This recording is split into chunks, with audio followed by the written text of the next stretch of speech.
Okay, welcome everybody. Again, my name is Michael Browning. I'm the director, clinical director at the Whitestone Clinic. I'm a registered psychotherapist, and I'm happy to be here on what we call the Director's Cut. It's just an opportunity to give several talks. We try to do them weekly. Not every week works out. About once a month or so, we end up skipping a Tuesday. We're actually coming up with a list. So soon we'll email out to you a list of all the upcoming talks, scheduled to change, of course, um, for what we'll be discussing by topic. So that if you have suggestions for those topics, please bring them in. I have a list from my own team here, and it's just like a very large list of topics. So we will be going through those and organizing them into an orderly fashion for you guys. Um, it's always the same sign in every week. So even though I send you out an email, technically any of the previous emails should work because it is the same sign in. That being said, however, we do appreciate you registering for the director's cut. That way we have an idea of the numbers of how many people might be attending at any point. Okay. It's just a formality. Okay, so what's the topic today? The topic today is about professional boundaries, how to have professional boundaries in a therapeutic relationship, except I'm going to spin it, obviously, to being a bit more for the awareness of you, the clients. So normally these are kind of talks that you give to the professionals, and I'm adapting from one here. But basically, I want you to think about this from the standpoint of a client. So the thing about a professional relationship is A, it's a relationship, and B, it's professional. So the thing to realize about it is there's a lot that gets shared in a therapeutic relationship. In where a psychotherapist is working with a client, there's a lot of trust. There's a lot of vulnerability that happens. And for the most part, it's 99% or whatever from the client to the therapist, at least a good therapist. Therapists that you see should really not reveal too much about themselves. Now, there are different schools of thought around this, and some tend to emphasize more of the sharing of your own story and that kind of thing, especially in some addiction care. But for the most part, the professional history of it is mainly that the psychotherapist would reserve from sharing too many personal details about their life. They might let you know that they are married because that might be relevant to why you're seeking counsel from them. You figure they would understand better, or that they're a parent or something like that. But it's not really their role to share the personal details of their life. If that happens, there has to be a really strong therapeutic reason so that the therapist feels like in sharing this particular item with the client, I'm assisting the client in their therapeutic goals. If the therapist can't line up why they're doing that, then it's an overshare. It's a personal share, and that means the personal has crossed the line into the professional.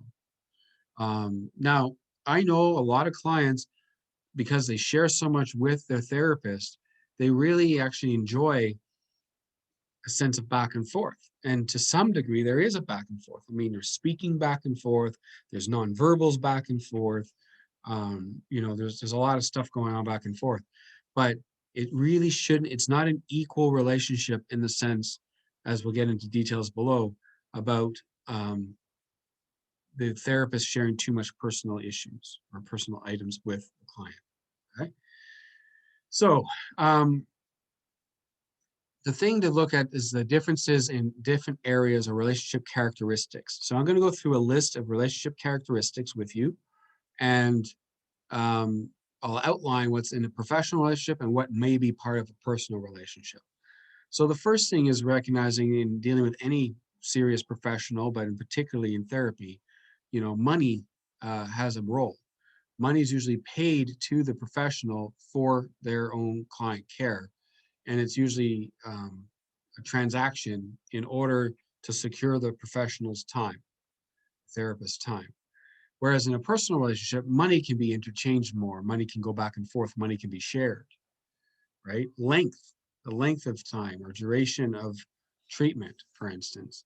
Um, Therapy relationships can be very small amounts, like maybe you only see the person 2, 3 times or 6 times for like a short-term therapy, or it can take years of seeing the person, maybe not every week, but years of seeing the person. So it could a personal relationship, however, could last a lifetime. And your therapist isn't very good if you're going to see them for a lifetime. Okay, let's just say the main goal of therapy is to get the person to bring in enough tools within themselves that they don't need to keep going back to therapy for their issues. All right. Location. In a therapeutic or professional relationship, it's confined to a treatment area for the most part, like an office, for instance, or a boardroom, or some therapy treatment room.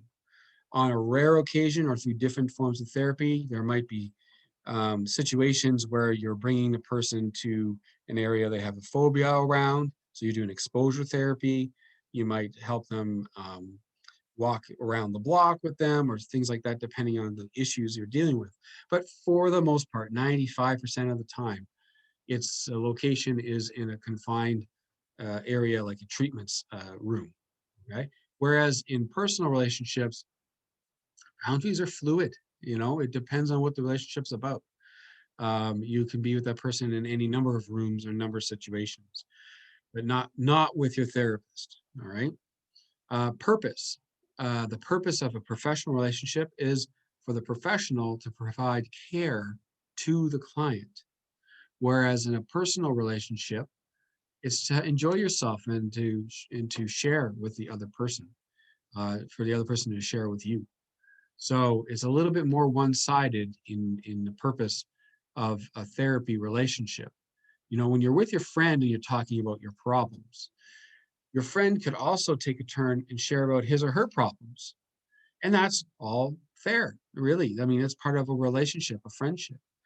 A therapist, on the other hand, is taking it in and helping you reflect, but he or she is not there to share their problems, as an example, like a friend might do.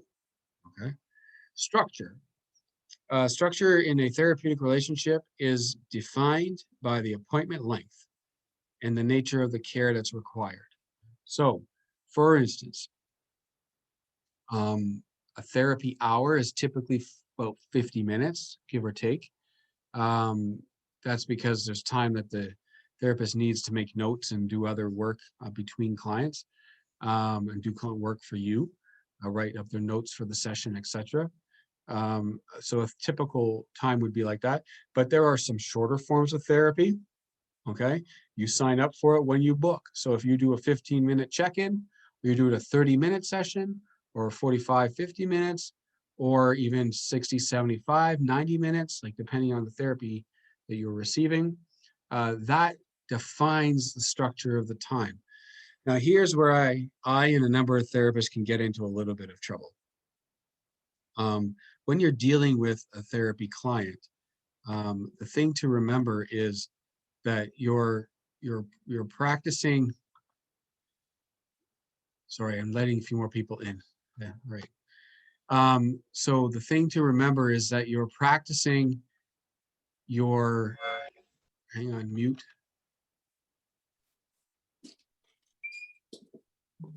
Mute. There we go. Sorry about that, guys. Okay, so when you're entering into a therapeutic relationship, you're entering into a private conversation where you're sharing vulnerable things about yourself, and it can be very difficult to just cut things off in the therapy hour. So on a rare occasion, if the person's particularly triggered, and the person has a lot of issues that are coming up in the therapy session, a professional can't really just say, okay, sorry, our time is up. You have to leave the room now. That's not really, I don't know if you'd go back to a therapist like that. But to an extent, they do have to keep the lines, because there are other people who are going to be coming in after you, and you're bleeding into their time. And if that happens, we all know this from going to see medical doctors, right? You go for a medical appointment time and you could be hours later sometimes before you're actually seen because one problem leads into another and one extended appointment leads into the next and so forth. It's a cascade effect. So in psychotherapy, they're pretty strict about trying to keep it to the limits of the therapy hour. Like I said, most of the time it's 45, 50 minutes, maybe 55 minutes. And the therapist should stick to that.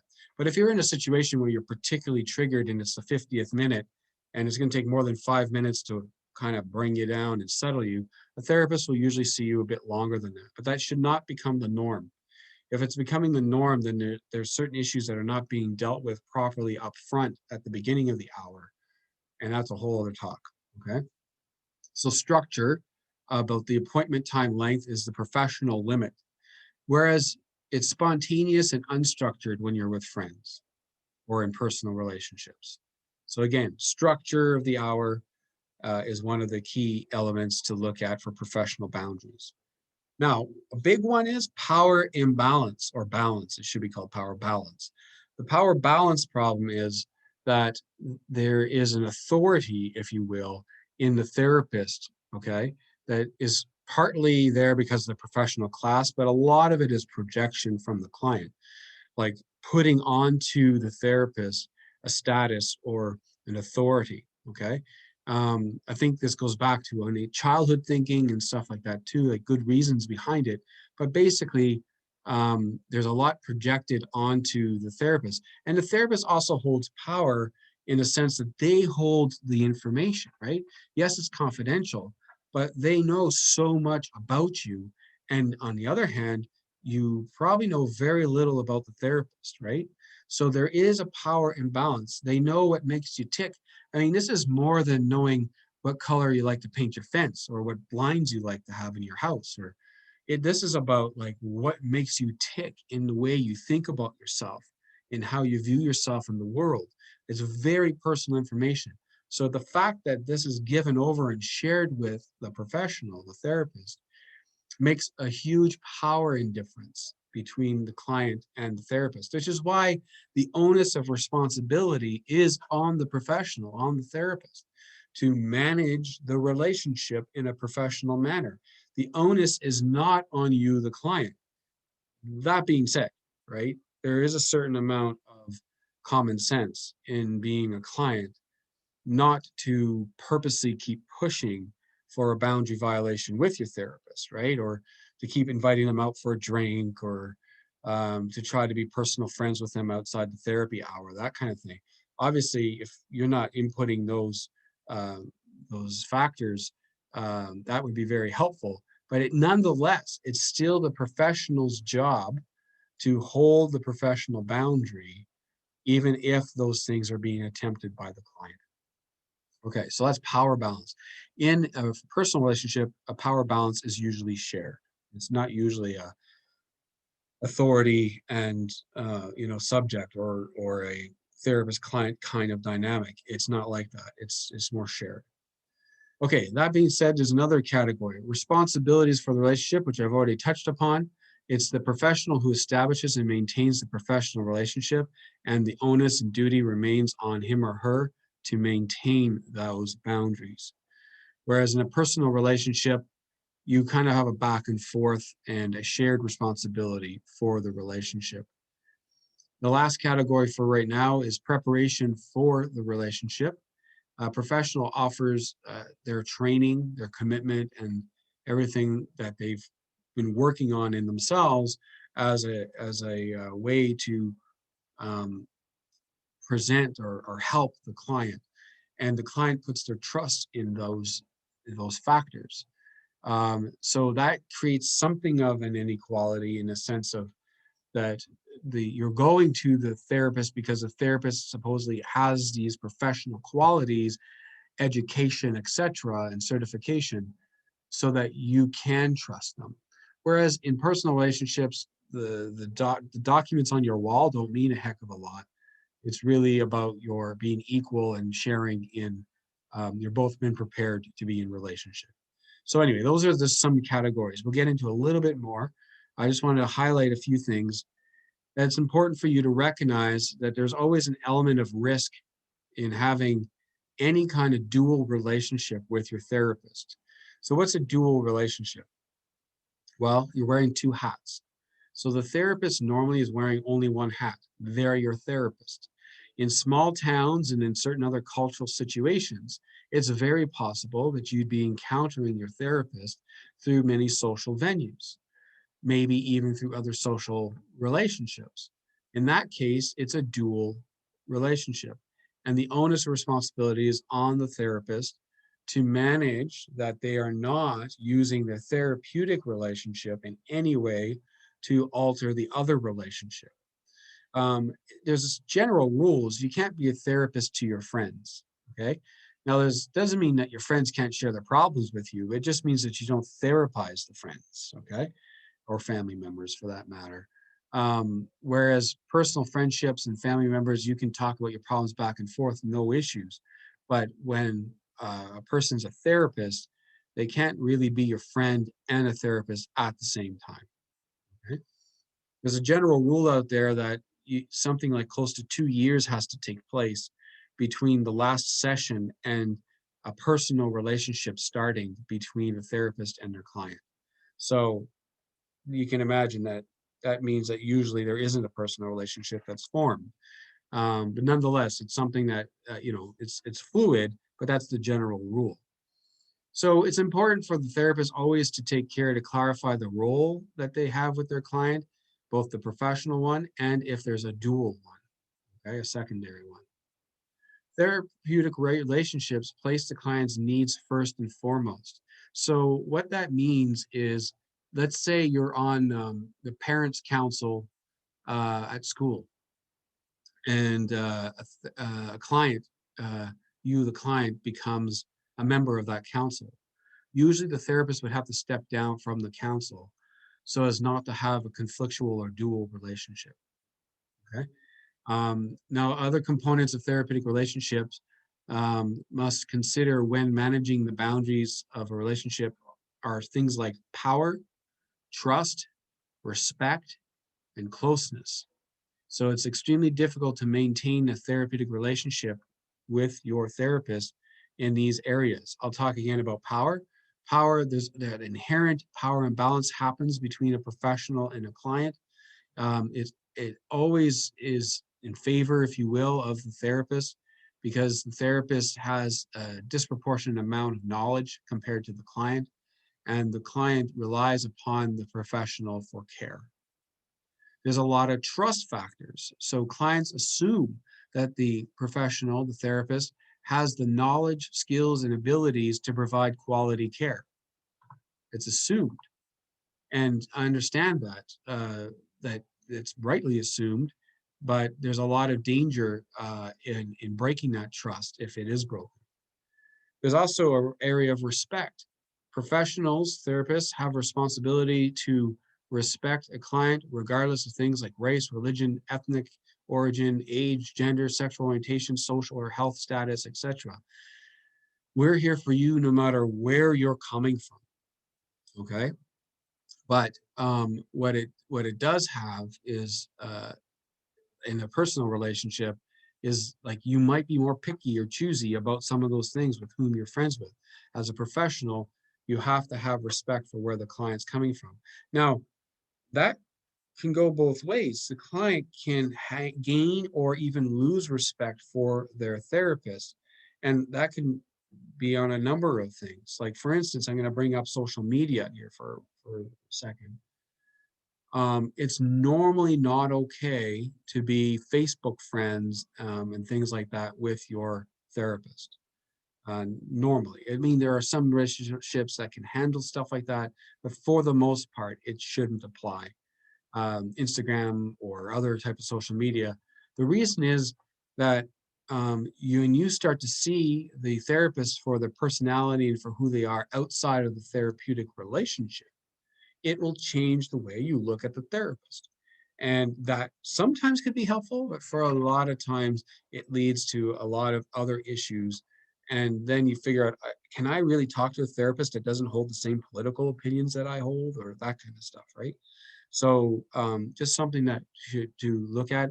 is try not to like involve your therapist by inviting them on Facebook or other things like that.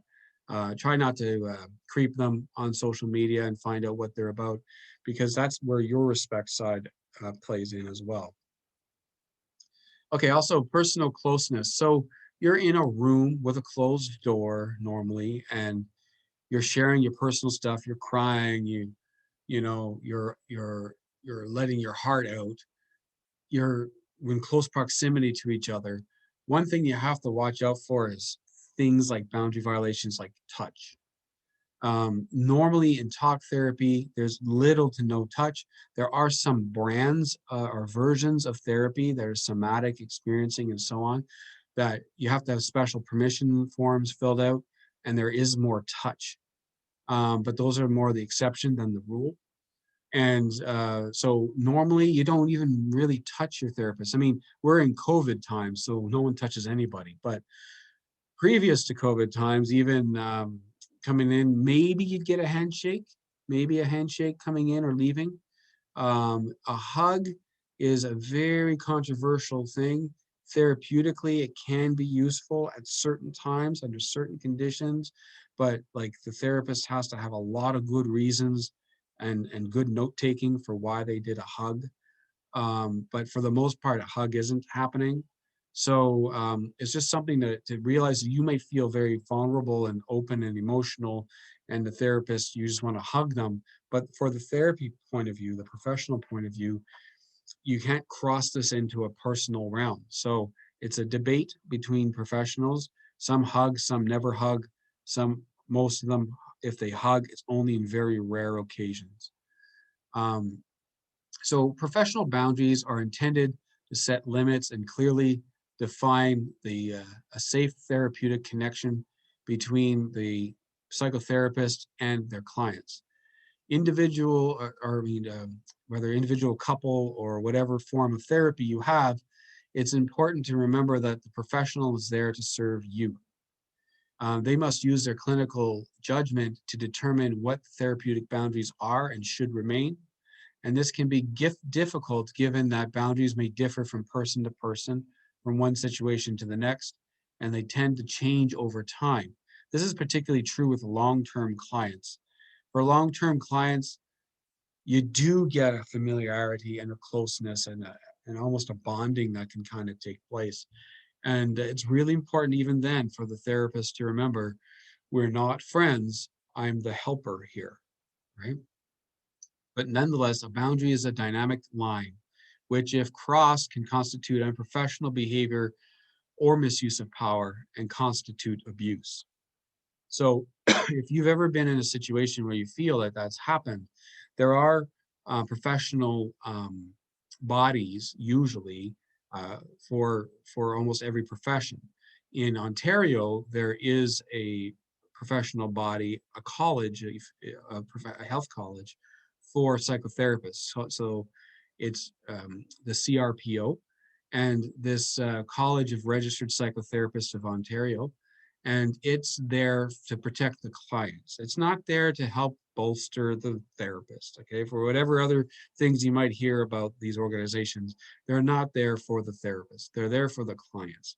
And so if you're ever in a situation where there's been a huge boundary violation or abuse of power, if you will, by the therapist, the proper action is to go forward to something like their college. Like if they're a social worker, it's the College of Social Workers. If they're a psychologist, it's a College of Psychologists. If they're a registered psychotherapist, the College of Registered Psychotherapists, etc. You go to their college and you make a formal complaint. Okay. I mean, it's always good to bring, depending on the severity of the violation, it's always good to bring it up with your therapist first and try to work through it, whatever it is. But if it's a severe violation, you don't try to work through it. You go to the authority and you try to address that with the authority. Okay. Some behaviors are just never acceptable in a therapeutic relationship. So if there's a severe boundary violation because of a deliberate behavior by a professional, a therapist, and it's recognizably inappropriate and in violation of the nature of a therapeutic relationship, it should be reported. If there are therapeutic relationships that lead to abuse, sexual relationships, for instance, romantic encounters, these are never allowed and they are prohibited. If there's verbal and nonverbal behaviors that are never appropriate, like use of sarcasm, retaliation behaviors, intimidation, teasing, taunting, cultural slurs, inappropriate tones of voice, that kind of thing, things that express impatience, exasperations, that's unprofessional. I mean, it may not constitute the person's loss of their license, but it certainly should be a discipline issue. So I'm just bringing this up as signs and warnings. If you're ever in a therapeutic relationship and something like this is happening, you need to bring it up with the appropriate authorities if it can't be resolved with the therapists themselves. So there are gray areas. Nothing is perfectly black and white. Professional boundaries require the use of good judgment, both from the professional and sometimes from the client as well. We must be considerate of context. Um, and the example they give is when, if ever, appropriate to hug a client. And also, while each separate situation may appear harmless, when you put them together, they may form a pattern, and that pattern shows that a boundary has been crossed, even if individual segments of that pattern did not seem to be much of a deal at the time. So it can be very difficult sometimes to put your finger on exactly what you feel uneasy about with a professional. But usually, if you go back over your course of treatment and you look at the pattern, you might end up finding the answer there. Okay. So ask yourself if a boundary was ever crossed with you by you, or if you ever tried to cross the boundary too, and be honest with yourself about that. Okay, so for the most part, that's my presentation here today. I want to open you guys up to any questions that you may have, particularly around the talk that I just gave around professional boundaries. And then after a few questions, or when that's done, we'll go into any questions you've had build up over the week. So because of anonymity, we use the chat feature. And so I just invite you to go to the chat.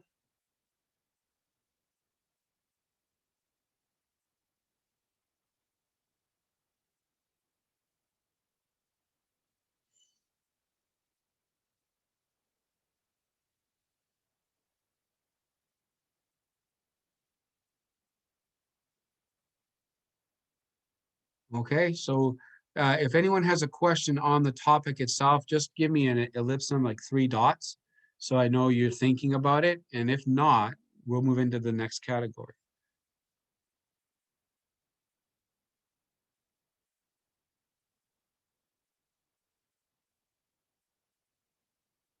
Okay, I'm going to take that as a compliment.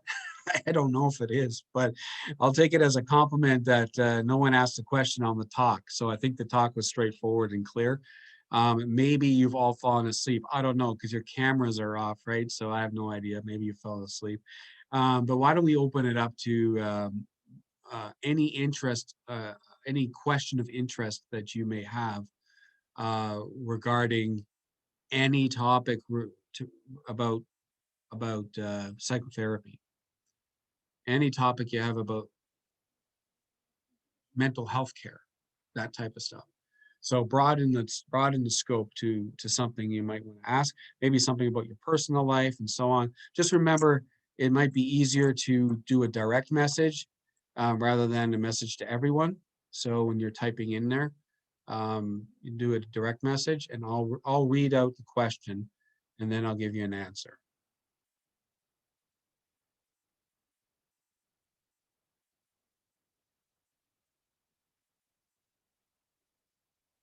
Oh, that's good. Someone's thinking.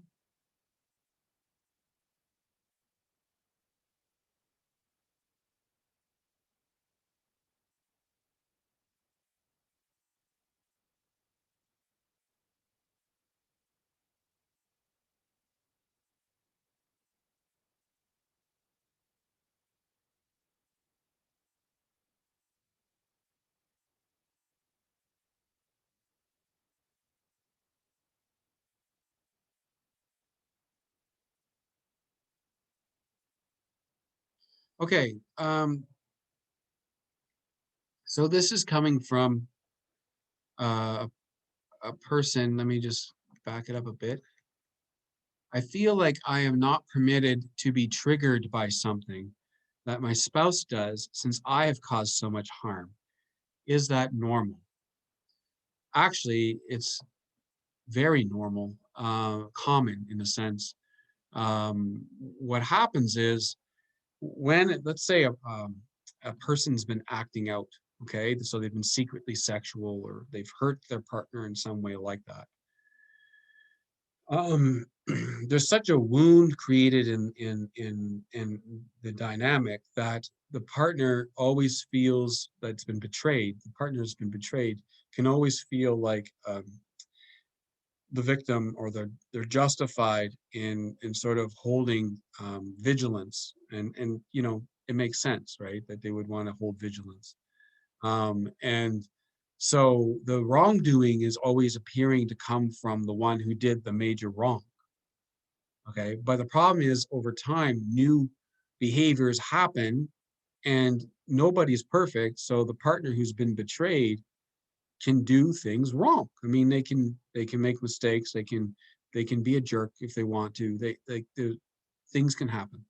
So the problem then comes up in the couple relationship, that the one who used to be acting out is trying um, to bring up a topic that what you did really hurt me or bothered me, and you get a defensive reaction going, that's nothing compared to the hurt that you gave me. So unfortunately, that's a very common thing, and it doesn't really die down until much later in the cycle of healing. In the cycle of healing, when after there's been full disclosure and a proper impact statement, and even some restitution or reconciliation, what have you, then you're into a different phase where it can start to go back and forth. They start to work on the original problems in the relationship outside of just, say, the infidelity. Okay, so hopefully, AB, that answers your question. I'll get back to that more if it doesn't. Another question I have here is, a person's done a lot of reading on imaging the brain to see its function, like the heart is examined, I suppose. We imagine all the other organs to see, we image, sorry, all the other organs to see that they are functioning well on a physiological level. What do I think about that? Well, I'm not a neuroscientist. I've found some of those studies very interesting. I think the science of psychotherapy in the next 20, 30 years is likely going to go in the direction of more of a neuroscience than just talk therapy. There'll always be room for talk therapy, but I think you're going to see more of a scientific approach to the brain itself and the impact on the brain. And even things like biological, like the flora in the gut and things like that, have a lot to do with our moods and our energy level and our psychology. So it's broadening in scope. Okay, so I do see that there will be a lot more in the future, when it becomes even less expensive, for instance, where you might be getting imaging of the brain as part of the treatment. There's even a newer science now, uh, called neurofeedback, and you kind of go in, and for a guy like me, it's easy because there's no hair, but you put all these all these sensors on the head, and it reads sort of the different brain waves, and if you're lucky, you have some. And after that, they can tell like where the brain might be more um, um, frantic, more elevated, and areas where it's too low. And so some neurofeedback therapy is being done today. I think that's just this beginning of something that's going to be much bigger in the future. It's all about what the next discovery and the next technological invention is, I think, but that is where we're heading, at least in my opinion. Um, so thank you for the question.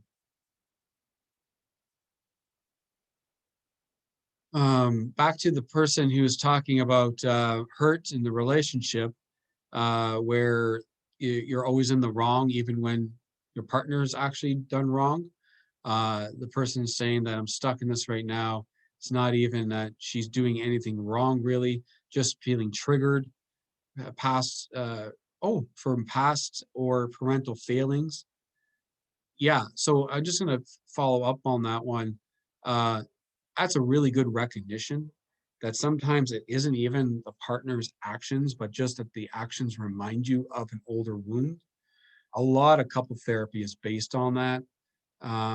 We get triggered by our partner for a number of reasons, but a lot of it is unfinished business from our past, and they're imitating or acting like something from our past where there was an imperfect relationship, and it just feels like you're right back there. So it's good to recognize that. Now, there's two angles to that. You can always work through it with your partner in couple therapy to try to get the partner on board and helping. But another very effective way is to do the individual work that you need to do to understand the intra-psychic dynamics. So what goes on between parts of self within your psyche, and working on that so that when the obvious trigger happens, you're reacting differently inside. That is very helpful, and I highly recommend that. Although I'm a couple therapist, so I obviously support couple therapy, but that really depends on whether the partner's ready to do the couple work. Okay, how do I stay real and share my feelings if it's going to be dismissed? I'm going to get a blast text as I just did a couple minutes ago. Yeah, that can be hurtful. It's very difficult because I am not perfect and I'm making huge efforts, especially trying to reconcile other relationships that were damaged by my actions. I guess I just keep saying I'm sorry. It's very discouraging though. I think this is where, honestly, support of other people going through a program, people going through what you're going through, could be very helpful. And if you're not in a program, get in one. If you're in one, share more with the guys. But you can't get the resolution right now from your partner changing. The blast texts and emails are very common behaviors that because there's so much anger and hurt that they're expressing what their pain is. And in some ways they're causing you pain, but it's in a very interesting way, the causing you pain is a form of trying to bring you into their pain so they're not alone in their pain. So ironically, it's a little bit like intimacy, right? You want to see into me? I'm in pain. You're in pain now, good for you. Now we're both in pain. So we're in it together. Okay. That's usually the kind of thinking that goes behind it. All right. Okay, so um, okay, so I'm talking about the care cycle.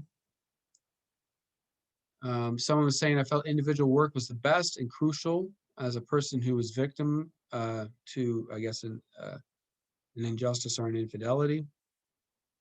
Um, I don't have an answer for programs. Okay, the program, well, we have programs here, right, at the Whitestone Clinic. If you depends on the issue, it's worth talking to our intake counselor and helping to look at the options that are available. And if we don't have them available here, we usually have a resource sheet to send people to other places to help them with their particular issues that we may not cover. Okay. But if it's with sexual infidelity, secret sexual behaviors, we are the place. We are the place in Eastern Ontario. We are the place in Ottawa, you know. So feel free to reach out to us. Um, what does that thinking take place? Thinking of I'm in pain, so let's both be in pain. Okay. Yeah. So, oh, someone's saying the Whitestone program is amazing. Well, thank you for that. We have great people here. I really can't do it without all the wonderful people that we have. So the idea, where does this come from? Okay, so this is referring back to my statement that I'm in pain, so you're in pain, now we're both in pain, and that's some form of intimacy. Where does that come from? Um, all human beings act out. So act out is a term we usually use in addiction, right? The person goes looking at porn or secret to a massage parlor or something, and you say they're acting out, or they're drinking too much and secretly they're acting out. But all human beings act out, meaning there's something going on the inside system, and it gets acted out in an interrelational system. So in a way, that's kind of where it comes from. There's so much pain inside that the pain comes out um, through a way of inflicting pain. Okay, so there's that expression, hurt people, hurt people. That's what that means. Hurt people is when you're hurt, you will carry over that hurt into other people. I don't have a more definite answer than that. And I think if I really knew the answer to that, I'd write a book and be famous. But it's just something we know happens. It just happens.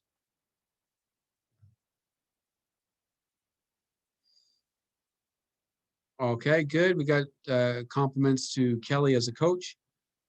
Ah, here's a good question. How does that compare to narcissism?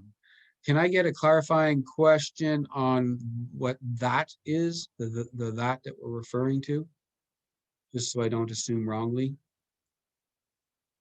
How does that compare to narcissism? Well, while you're writing that in, that is causing pain. Ah, you know, it's not the same thing. Causing pain in the other because you're in pain isn't related to narcissism. It's related to being a human being. Narcissism is distinct in the sense that it's a personality disorder that, there's some debate in the field about whether they really are full of themselves or they're really so low in self-esteem that they over promote their belief about themselves. It's sort of chicken or egg, but um, narcissism is much more about making everything about you. In a way, it's sort of like never growing up. Like if you think of a little child, a little baby, and I have 3 kids, and they're lovely. I love children, but when they're born, they don't know anything except that they exist and everything is around them, and they don't have much distinction between me and them, mom and me. I cry, I need milk in my mouth. Like there's not a lot of individuation or anything like that. So as a person grows up, if they keep a bit of a narcissistic element, because children are, like about me, even as they grow up, there is a stage when they start to be socialized to learn it's not all about you. At least they're supposed to learn that, right? And so the issue is that the narcissism is a defensive tool, or if you will, it's something that happens in the psyche as a defense system to protect the self by always making everything about the self. So ironically, it can lead you to a lot of hurt. But then there's a lot of self-promotion to go above the hurt. So I wouldn't confuse the narcissistic element with the idea that I'm going to hurt other people. That being said, there are some narcissistic clients that we have seen who, because they want to do damage to the other, have done serious damage. And that I think is a bit more of uh, revenge, retaliation. But when I'm referring to betrayed partners, sometimes it's revenge or retaliation, but a lot of the times it's not. A lot of times it's just, you hurt me, look at the hurt I'm in. And too bad for you if you're hurting as you're looking at the hurt that I'm in. It's a bit of a different approach. That would not be narcissistic personality. Okay. So thank you for that. Someone was admitting that they themselves have some narcissistic background and that they had that self-promotion issue for sure.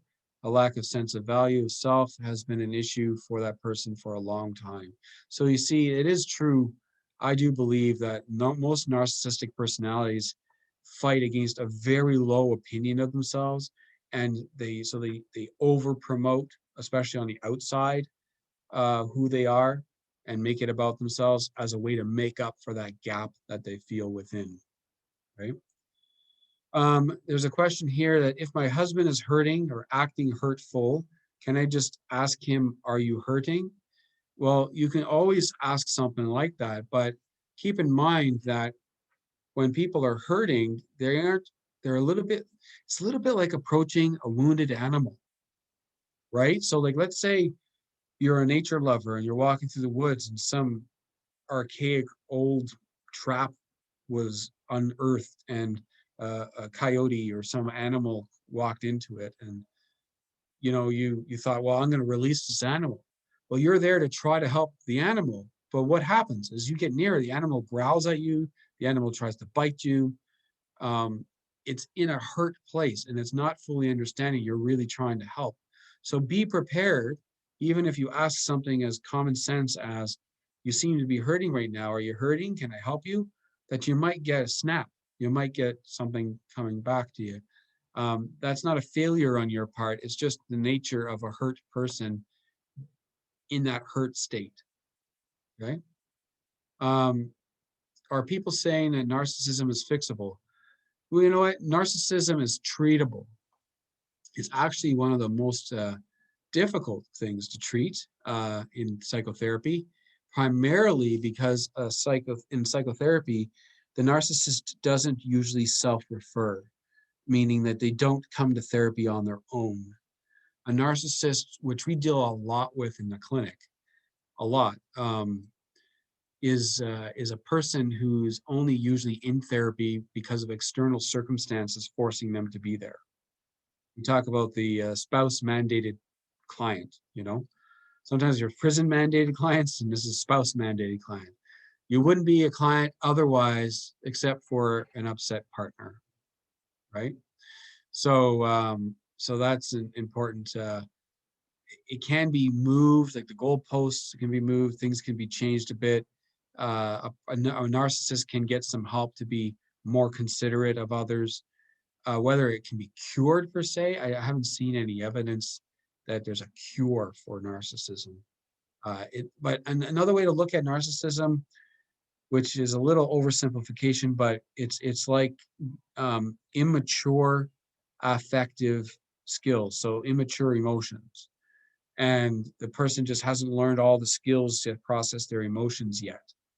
So when that happens, they're acting emotionally immature, selfish, and so on. You can grow up in that, like you can evolve, like you don't have to stay stuck at that 12-year-old level.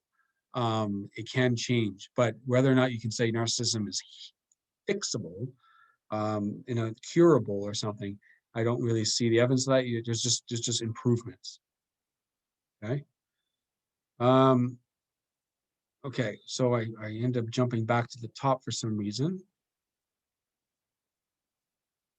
um okay, so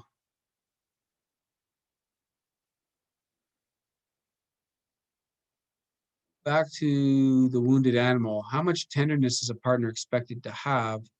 I have patience, but maybe his addiction is resurfacing. That I think is something that's hard to answer in this format because there's so much data, so many variables to factor in. What I would say is, um, if you're uh, concerned about addiction resurfacing, there should have already been certain accountability structures in place, a regular weekly or meeting time to talk about how is your healing going, where are you at in the process. If those things weren't put in place, then they're going to have to get put in place, because addiction is, we often use the analogy, addiction is like diabetes, type 1 or whatever, right? Like when you develop it, you always have to monitor. If you don't monitor, you could slip back into an episode. So to prevent a future addiction episode, acting out or what have you, you always have to be monitoring and taking care of yourself and having a good life balance and all that kind of stuff. When that starts to slip, you know, a relapse is almost certain. So I think there needs to be a lot more data to answer a question like that, but I would recommend bringing that up with your therapist, and or call us if you don't have a therapist and we can have a consult. Someone's thanking me for information on the narcissist. Okay, well, we're near the end, guys. We only have 7 minutes left. And a lot of questions have been asked. Is there anyone else that has a question before we close up?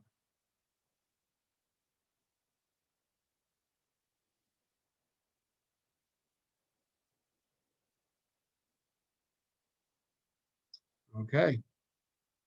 Well, I really appreciate you coming in today. Yeah, I'm glad you all said something and asked questions, and that's what I'm here for. These are free talks. Today I tried practicing with just my face instead of doing all these PowerPoints, which I normally do. I'm open to your suggestions for future topics as well. A couple that we're thinking about in the future is generalized dysfunction in men, or men are not taught, or they're taught how not to feel. We could talk about female porn use. We can talk about is it strictly speaking an attachment issue? Where do the emotions take place with addictions? We talk about healthy intergender friendships in the workplace, how to be a wholesome, safe person, what is healthy sexuality and positive views, things like that. So we're going to put together a whole list. Erectile dysfunction, which is probably what I'm going to talk about next, actually. Especially if it's porn induced or that kind of stuff. It'll be a shorter talk, but just there's different things we'll be talking about. But please pay attention to the emails. If you've ever attended one of these things, we'll try to send out an email alerting you to the next topic. And then when we get the full list finalized, we'll send that out to you as well. Okay. How to help a hurt spouse. Oh, hang on, write that one down.